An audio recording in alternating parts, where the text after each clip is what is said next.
ভাইয়া হ্যাঁ মামা, এই যে আমি বয়সের কালে বাবার দিয়ে উঠে পাক্কা মারছি বুঝছো? এই পাথর হ্যাঁ তুমি ইয়াং বয়সে এক হাত দিয়ে উঠাইছো? এক হাত দিয়ে উঠে পাক্কা মারছি। এখন তুমি কি এই যে পারবা? তুমি তো আমার ভাগ্না, জি। মামার শক্তি দেন ভাগ্নার গায়ে।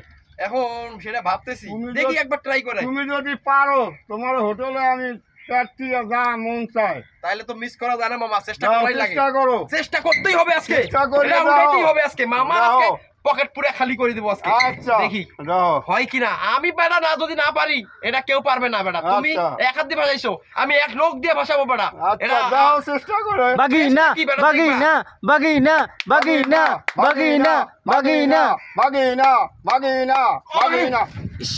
এ বেটা আমি বুড়ো হয়ে গেছি, তারপরে এখনো আমি এক আঙ্গুল রেটে উঠবো। অনেক ওয়েট মামা, তুমি ভাসাও দেখি। এই ভাসাও এবার মামার খেলা দেখবো আমি। এই। খাবো মা মা মা মা মা মা মা মা মা মামা গেছে, মামা আসে। আরে আমি বুড়ো মানুষ বেড়া, তারপরে আমি জায়গায় হেলাইছিলাম। থাক মামা, আমরা এইসব চেষ্টা না করি, কইলে আমাদেরই ক্ষতি হবে, কারণ উঠাইতে পারবো না। তোমারও ওই শক্তি নাই, আমারও ওই শক্তি নাই। হুদেই পরে ডাক্তারকে টাকা দেওয়া লাগবে, এটা দরকার নাই। চলো বাড়ি যাই। চলো যাই।